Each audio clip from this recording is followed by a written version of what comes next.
நண்பர்களே, இது தமிழ் நண்பன் ஷார்ட்கட் சேனல். இப்போ நான் பார்க்க போகிறது கூட்டுறவு சங்கம் ஆள் சேர்ப்பு நிலையம். அதிலிருந்து நோட்டிஃபிகேஷன் கொடுத்துருக்காங்க. அதை பற்றின தகவல் தான்.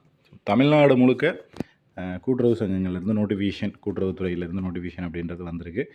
அதுக்கான வெப்சைட் அப்படின்றது பார்த்திங்கன்னா இது தான், டிஆர்பி டாட் சென்னை நோட்டிஃபிகேஷன் அப்படின்னா சென்னைன்னு போடுங்க. அதாவது நீங்கள் எந்த டிஸ்ட்ரிக்டோ, தமிழகம் முழுவதில் நீங்கள் எந்த டிஸ்ட்ரிக்டாக இருந்தாலும் சரி, டிஆர்பி அப்படின்னு போட்டு பக்கத்துலேயே உங்களுடைய டிஸ்ட்ரிக், இப்போ கரூர்னால் கரூர், திருச்சினா திருச்சி, தஞ்சாவூர்னா தஞ்சாவூர், மதுரைனா மதுரை, அந்த மாதிரி டிஆர்பின்னு போட்டு உங்கள் டிஸ்ட்ரிக் நேம் போட்டு உள்ளே போனீங்க அப்படின்னா வெப்சைட் லிங்க் ஓப்பன் ஆகும். அதில் வந்து நோட்டிஃபிகேஷன் முன்னாடியே கொடுத்துருப்பாங்க. அதை வந்து பார்த்துக்குங்க. எஸ்ஆர்பிலையும் நோட்டிஃபிகேஷன் வந்திருக்கு. ஸோ அதையும் செக் பண்ணிக்கிங்க. எஸ்ஆர்பின்னு போட்டு உங்கள் டிஸ்ட்ரிக் நேம் போட்டிங்கன்னா வந்துடும். இதுதான் அந்த நோட்டிஃபிகேஷன். என்ன தகவல்கள் கொடுத்துருக்காங்க, எப்போ தேர்வு, எப்படி அப்ளை பண்ணணும் அப்படின்ற அனைத்து விதமான தகவல்களையும் பார்த்துருவோம். அதுக்கு முன்னாடி நம்ம இந்த தேர்வுக்கான ஸ்டடி மெட்டீரியல் அப்படின்றது வந்து கொடுத்துக்கிட்டு இருக்கோம். தேவைப்படுற நபர்கள் கீழே இருக்கிற நம்பருக்கு, காண்டாக்ட் நம்பருக்கு கால் பண்ணிவிட்டு அமௌண்ட் பே பண்ணிவிட்டு புக்ஸ் அப்படின்றத வாங்கிக்கலாம். இதில் இந்த நோட்டிஃபிகேஷனில் என்ன தகவல் கொடுத்துருக்காங்க அப்படின்றத பார்த்துருவோம். சென்னை மாவட்டத்தில் கூட்டுறவு சங்கங்களில் பதிவாளர் கட்டுப்பாட்டில் செயல்படும் கீழ்காணும் வகை கூட்டுறவு சங்கங்களில் காலியாக உள்ள உதவியாளர் பணியிடங்களை நேரடி நியமனம் மூலம் நிரப்புவதற்கான இந்திய குடிமுறையுடைய கீழ்காணும் தகுதியுடைய விண்ணப்பதாரர்கள் வந்து விண்ணப்பங்கள் என்ற இணையதளம் வழியாக ஆன்லைன் மூலம் 29/8/2025 அன்று பிற்பகல் 5:30 மணி வரை வரவேற்கப்படுகின்றன அப்படின்றாங்க. இதுதான் இணையதளம். அது டிஸ்ட்ரிக்ட் வைஸ் சேஞ்ச் ஆகும். அறிக்கை எண் 1/2025 மாவட்ட மத்திய கூட்டுறவு வங்கிகளில் உள்ள காலி பணியிடங்களின் எண்ணிக்கை. அதாவது இது வந்து டிஆர்பி அண்ட் சிசிபி சொல்லுவாங்க. சிசிபினா மாவட்ட மத்திய கூட்டுறவு வங்கி, அதில் இருக்கிற சென்ட்ரல் கோஆப்ரேட்டிவ் பேங்க். ஸோ அதில் இருக்கிற வேக்கண்ட். அடுத்து அது இல்லாமல் எஸ்ஆர்பி அப்படின்றது தனியாக கொடுத்துருக்காங்க. ஓகேங்களா? ஸோ அதையும் பார்த்துக்குங்க. சென்னை மாவட்ட மத்திய கூட்டுறவு வங்கி மொத்த பணியிடம் 157. இது வந்து சம்பள விகிதம் என்ன அப்படின்றத வந்து ஜஸ்ட்டு கொடுத்துருக்காங்க. ஸோ பார்த்துக்குங்க. அடுத்து உத்தேசமாக 157 இருக்குன்னா அதில் யாருக்கு எவ்வளோ வேக்கண்ட் அப்படின்றது. இது டிஸ்ட்ரிக் வைஸ் சேஞ்ச் ஆகுங்க. எல்லாருமே இந்த டிஸ்ட்ரிக், நான் சென்னைக்கு மட்டும் பொதுவாக சொல்கிறேன். மற்ற டிஸ்ட்ரிக் நீங்களே பார்த்துக்குங்க. பொதுப்பிரிவு 45, பிற்படுத்தப்பட்டோர் 42, பிற்படுத்தப்பட்ட முஸ்லீம் 11, பிற்படுத்தப்பட்டோர் மற்றும் சீர்மரபினர் 31, ஆதி திராவிடர் 22, ஆதி திராவிடர் அருந்ததியர் 4, பழங்குடியினர் 2. அடுத்து இதுலேயே 2வது நோட்டிஃபிகேஷன் அறிக்கை எண் 2 அப்படின்னு போட்டு கொடுத்துருக்காங்க பாருங்கள். மாவட்ட மத்திய கூட்டுறவு வங்கிகள் தவிர மற்ற மத்திய மற்றும் தொடக்க கூட்டுறவு சங்கங்களில் உள்ள, தொடக்க வேளாண்மை கூட்டுறவு சங்கம் சொல்லுவாங்கள்ல, அது மற்ற இதுலேயும் இருக்கக்கூடிய காலி பணியிடம். அது வந்து பார்த்திங்க அப்படின்னா கூட்டுறவு மொத்த விற்பனை பண்டக சாலையில் 2 வேக்கண்டு, அதுக்கான ஊதிய விவரம். அடுத்து நகர கூட்டுறவு வங்கி 16, நகர கூட்டுறவு கடன் சங்கமில் 5, பணியாளர் கூட்டுறவு கடன் சங்கமில் 14, மொத்தம் 37 காலி பணியிடம் அப்படின்றது இருக்குது. இதில் வந்து பொதுப்பிரிவினருக்கு 11, பிற்படுத்தப்பட்டோர் 11, பிற்படுத்தப்பட்டோர் முஸ்லீம் 1, பிற்படுத்தப்பட்டோர் மற்றும் சீர்மரபினர் 8, ஆதி திராவிடர் 5, ஆதி திராவிடர் அருந்ததியரில் 1 வேக்கண்ட் கொடுத்துருக்காங்க. இது ரிசர்வேஷன் எல்லாமே தமிழில் கொடுத்துருக்காங்க. உங்களுக்கு தெரியும்ல. ஸோ அதனால் BC, MBC, BCM, SC, SCA அப்படின்னு வரும். அதாவது பிற்படுத்தப்பட்டோர் அப்படின்னா பிசி, இது பிசிஎம்மு, பிற்படுத்தப்பட்டோர் எம்பிசி, ஆதி திராவிடர் அப்படின்னா எஸ்சி, இது எஸ்சிஏ, பழங்குடியினர் அப்படின்னா எஸ்டி. ஸோ இது ஒருத்தருக்கு இதில் மாற்றி கொஞ்சம் கன்ஃபியூஸ் ஆகிடுவீங்க. ஸோ அது மாதிரி எதுவும் கன்ஃபியூஸ் ஆகிடாதீங்க. பொதுப்பிரிவு அப்படின்றது ஜென்ரல் டர்ம். ஸோ யாருக்கு எங்கே வேக்கண்ட் இருக்குது, நமக்கு வேக்கண்ட் இருக்கா இல்லையா அப்படின்றத பார்த்துட்டு செக் பண்ணிவிட்டு அப்ளை பண்ணுங்கள். காலி பணியிடங்களோட எண்ணிக்கை மாறுதலுக்கு உட்பட்டதுன்னு சொல்லியிருக்காங்க. ஸோ இதை வந்து பார்த்துக்கிங்க. இத்தேர்வில் நடைமுறையில் உள்ள, அதாவது டிஎன்பிஎஸ்சி சார்பில் தான் ஒட்டுமொத்த நியமனமும் பின்பற்றப்படும் அப்படின்னு சொல்லியிருக்காங்க. சம்பள விகிதம் இது எல்லாமே, முக்கிய நாட்களும் நேரமும். ஸோ இந்த மாதிரி முக்கியமான தகவல்கள் அப்படின்றத பார்த்துருவோம். நிரப்பப்பட்ட விண்ணப்பங்கள் பதிவேற்றம் செய்யப்பட வேண்டிய கடைசி நாள் 29/8/2025. அப்போது எழுத்து தேர்வு நடைபெறும் நாள் 11/10/2025, 10லேருந்து 1 மணி வரையும். ஸோ இதுக்கு முன்னாடி நோட்டிஃபிகேஷன் அப்படி தான் கொடுத்தாங்க, நமக்கு தெரியும். கரெக்டாக நோட்டிஃபிகேஷன் முடிஞ்சு அப்ளை பண்ணுறது முடிஞ்சு உங்களுக்கு 1 மாதம் தான் டைம். ஸோ இதுக்கு முன்னாடி கூட 20 நாள் டைம் இருந்துச்சு. இப்போ 1 மாதத்துக்கு மேலேயே டைம் இருக்குது. 1 மாதம் 1 வாரம். இப்போ இருந்து பார்த்தீங்கன்னா கால்குலேஷன் ஒரு 2 மாதம் டைம் இருக்குது. ஸோ முடிஞ்ச வரைக்கும் ப்ரிப்பேர் ஆகிக்கிங்க. புக்ஸ் வாங்கி இன்றைக்கே படிக்க ஆரம்பித்தா தான் நம்மளால் 2 மாதத்துலையாவது முடிக்க முடியும். அதையும் கொஞ்சம் தெளிவாக தெரிஞ்சுக்கிங்க. விண்ணப்பதாரர் 1/7/2018 வயசு பூர்த்தி அடைஞ்சிருக்க வேண்டும். ஸோ ஏஜ் லிமிட் கொடுத்துருக்காங்க பாருங்கள். வயது வரம்பு இல்லை. யாருக்கெல்லாம்னா ஆதி திராவிடர், அருந்ததியர், பழங்குடியினர், மிகவும் பிற்படுத்தப்பட்ட சீர்மரபினர், பிற்படுத்தப்பட்ட வகுப்பு, பிற்படுத்தப்பட்ட வகுப்பினர், முஸ்லீம் மற்றும் இவ்வகுப்புகளை சேர்ந்த முன்னாள் இராணுவத்தினர் மற்றும் மாற்றுத்திறனாளிகள் இவங்களுக்கு. அடுத்து இதர வகுப்பு ஓசி 32. அனைத்து இனத்தை சார்ந்த ஆதரவற்ற விதவைக்கு வயது வரம்பு இல்லை. இதர வகுப்பு ஓசி சார்ந்த முன்னாள் இராணுவத்தினர் 50, மாற்றுத்திறனாளிகள் 42. கல்வி தகுதி ஏதேனும் ஒரு டிகிரி படித்திருக்க வேண்டும். அதாவது 10 +2 +3 அப்படின்னா 12வது படிச்சிருக்கணும். ப்ளஸ் வந்துட்டு நீங்கள் டிகிரியும் படிச்சிருக்கணும் அப்படின்னு சொல்கிறாங்க. டிகிரினா எனி ஒன் டிகிரி.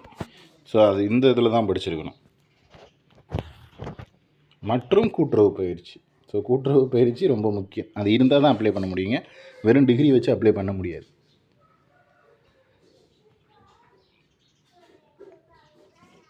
கூட்டுறவு பயிற்சியாக, அதாவது எதெல்லாம் கூட்டுறவு பயிற்சியாக கருதப்படும் அப்படின்னு சொல்லியிருக்காங்க.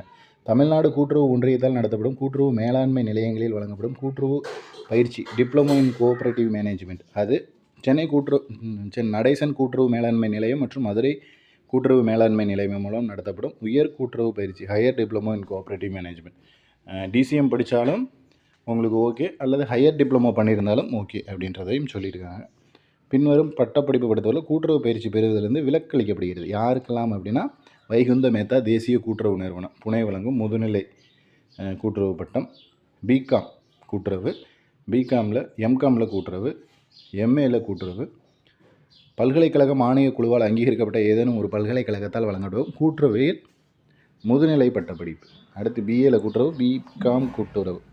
ஸோ எல்லாமே கூட்டுறவில் டிகிரி முடிச்சிருந்தீங்க அப்படின்னா இதிலிருந்து விலக்கு அளிக்கப்படும் அப்படின்னு சொல்லியிருக்காங்க.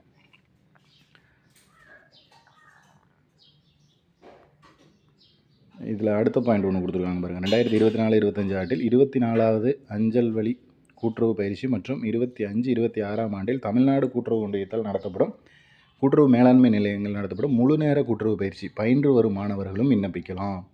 25-26 முழு நேர கூட்டுறவு பயிற்சி. இப்போ அப்ளிகேஷன் போட்டிருக்கீங்க அப்படின்னாலும் நீங்கள் விண்ணப்பிக்கலாம். இத்தேர்வுக்கு விண்ணப்பிக்கும் இவர்கள் கூட்டுறவு பயிற்சியினை பெற்று வருவதற்கான சான்றிதழை போனஃபைட் சர்டிஃபிகேட் சம்மந்தப்பட்ட கல்வி நிறுவனம் பெற்று சமர்ப்பிக்க வேண்டும். கூட்டுறவு பயிற்சியினை வெற்றிகரமாக படித்து முடித்ததற்கான சான்றிதழ் சமர்ப்பித்த பின்னவே இவர்களுக்கு பணி நியமன ஆணை வழங்கப்படும் அப்படின்னு சொல்லியிருக்காங்க.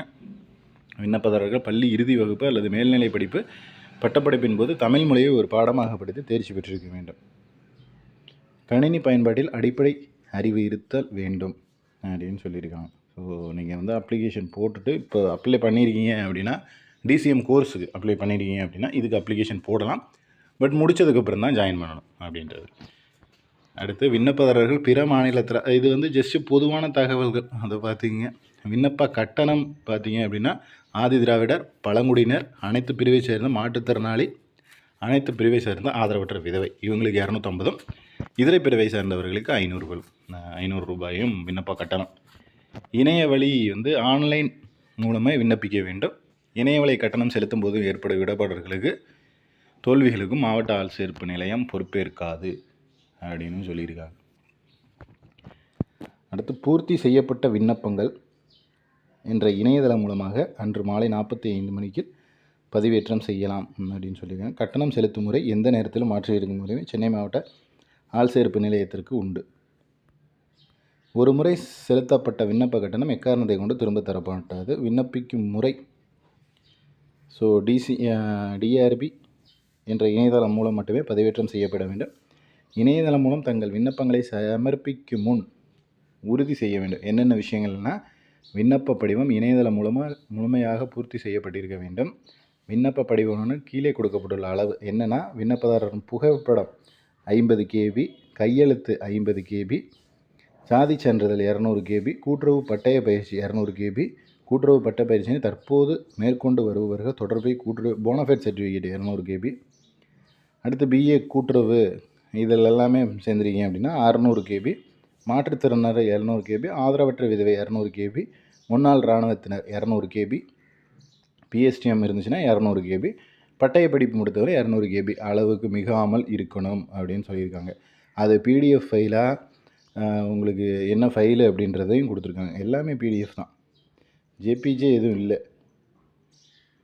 கையெழுத்தும் இது மட்டும்தான் ஜேபிஜே ஃபைலு, அது ஜேபிஇஜி. ஸோ மீதி எல்லாமே பார்த்தீங்கன்னா பிடிஎஃப் ஃபார்மேட்டில் தான் மாற்றி, அது எல்லாத்தையுமே பிடிஎஃபாக மாற்றி உங்களுக்கு வந்து அப்லோடு பண்ணணும். 200 கேபி அந்த கேபிக்குள்ளே இருக்கணும். ஸ்டார் குறியீடு செய்யப்பட்டுள்ளது தங்களுக்கு எது பொருந்துமோ அந்த ஆவணங்களை மட்டும் ஸ்கேன் செய்து பதிவேற்ற வேண்டும். அவ்வாறு ஸ்கேன் செய்யும் ஆவணம் பதிவேற்றம் செய்யப்படாமல் பெறப்படும் விண்ணப்பங்கள் நிராகரிக்கப்படும் அப்படின்னு சொல்லியிருக்காங்க. ஸோ ஜஸ்ட்டு ஒரு சில தகவல்கள் அப்படின்றது கொடுத்துருக்காங்க.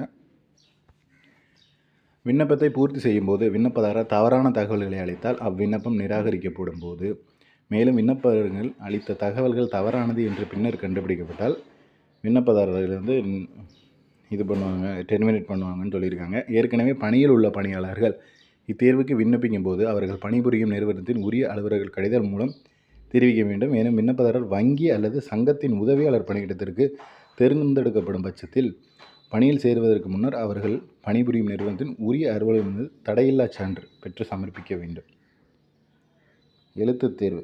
மேற்கண்ட பதவிகளுக்கு விண்ணப்பிக்கும் விண்ணப்பதாரர்கள் விண்ணப்பங்கள் பரிசீலனைப்படி முறையாக விண்ணப்பங்களை, அதாவது எழுத்துத் தேர்வு என்னென்னா எல்லாமே பரிசீலித்து எழுத்துத் தேர்வு நடைபெறும் அப்படின்னு சொல்லியிருக்காங்க. எழுத்துத் தேர்வு நடைபெறுவதற்கு முன்பாக மெயில் பண்ணுவோம் அப்படின்னு சொல்கிறாங்க. மெயிலில் உங்களோட ஹால் டிக்கெட் அனுப்பி வைக்கப்படும். ஸோ எழுத்துத் தேர்வு வந்து அவங்களுக்கு என்ன இதில் இருக்கும் அப்படின்றது பாருங்கள்.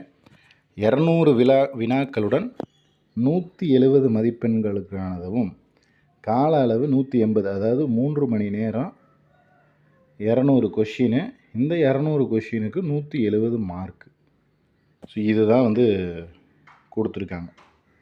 வினாத்தாள் ஆங்கிலம் மற்றும் தமிழில் அச்சடிக்கப்படும். மேற்கண்ட எழுத்துத் தேர்வுக்குரிய பாடத்திட்டம் அதிலேயே கொடுத்துருக்காங்க, வெப்சைட்லேயே கொடுத்துருக்காங்க. மாவட்ட ஆள்சேர்ப்பு தேர்வு மூலம் மத்திய கூட்டுறவு வங்கி மற்றும் இதர தொடக்க வேளாண்மை கூட்டுறவு சங்கங்களுக்கான எழுத்துத் தேர்வு ஒரே தேர்வாக நடத்தப்படும். ஸோ இந்த 2 நோட்டிஃபிகேஷனுக்கும் ஒரே தேர்வு. எழுத்துத் தேர்வு முடிந்தவுடன் எழுத்துத் தேர்வுக்கான வினா விடைகள் சென்னை மாவட்ட ஆள்சேர்ப்பு இதில் தான் கொடுத்துருவோன்னு சொல்லியிருக்காங்க. ஆட்சேபனை இருந்தால் 3 நாட்களுக்குள்ளே தெரிவிக்கணும் அப்படின்றதையும் சொல்லியிருக்காங்க. நேர்முக தேர்வு. ஸோ நேர்முக தேர்வுக்கு பார்த்தீங்க அப்படின்னா கடந்த முறை நடந்த மாதிரி தான், ஒரு 30 மதிப்பெண்களுக்கு நடைபெறும். உங்களுக்கு ஹால் டிக்கெட் எல்லாமே மெயில் பண்ணிடுவோம் அப்படின்னு சொல்கிறாங்க. எழுத்துத் தேர்வுக்கான மதிப்பெண்கள், அதாவது இங்கே கொடுத்துருக்காங்க பாருங்கள், மதிப்பெண்கள் முறையே 85:15 என்ற விகிதத்தில் இருக்கும். அதாவது அங்கே 170ன்னு சொன்னோம்னா அதவே அப்படியே பாதி ஆக்கிங்க, 85:15. ஸோ இந்த மார்க்கு தான் வந்து எழுத்துத் தேர்வுக்கும் அவங்களுக்கு இதில் நேர்முக தேர்வுக்கும் சேர்த்து கொடுப்பாங்க. ஸோ 85:15 மொத்தம் 100.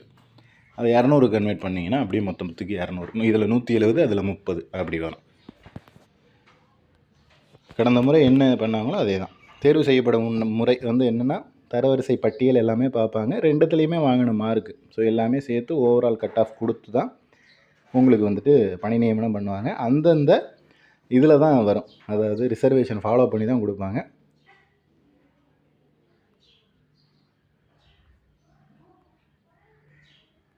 இதர நிபந்தனைகள்னு சொல்லிட்டு ஒரு சில விஷயங்கள் கொடுத்துருக்காங்க. ஜஸ்ட்டு வந்து ஒரு முறை படித்து பார்த்துங்க. ரொம்ப இம்பார்ட்டண்ட்டான விஷயம் அப்படின்றது ஒன்றும் பெருசாக இதில் இல்லை. ஏன்னா நமக்கு வந்துட்டு இப்போதைக்கு கொடுத்துருக்கிற விஷயம் இவ்வளோ தான். ஸோ ஏதாவது விண்ணப்பிக்கும் முறை குறித்து எதுவும் சந்தேகங்கள் விண்ணப்பதாரர்களுக்கு இருந்துச்சுன்னா என்ற ஃபோன் நம்பருக்கு கால் பண்ணிவிட்டு டவுட்ஸ் அப்படின்றத கிளியர் பண்ணிக்கலாம். ஸோ மெட்டீரியல் அப்படின்றது அவைலபிளாக இருக்குது, புக்ஸ் அவைலபிளாக இருக்குது. தேவைப்படுற நபர்கள் தாராளமாக அந்த நம்பருக்கு கால் பண்ணிவிட்டு அமௌண்ட் பே பண்ணிட்டு வாங்கிக்கலாம். இதில் வேறு ஏதாவது சந்தேகங்கள் இருந்தாலும் கீழே கமெண்ட் பண்ணுங்கள். நெக்ஸ்ட் அடுத்த வீடியோவில் பார்க்கலாம். தேங்க்யூ.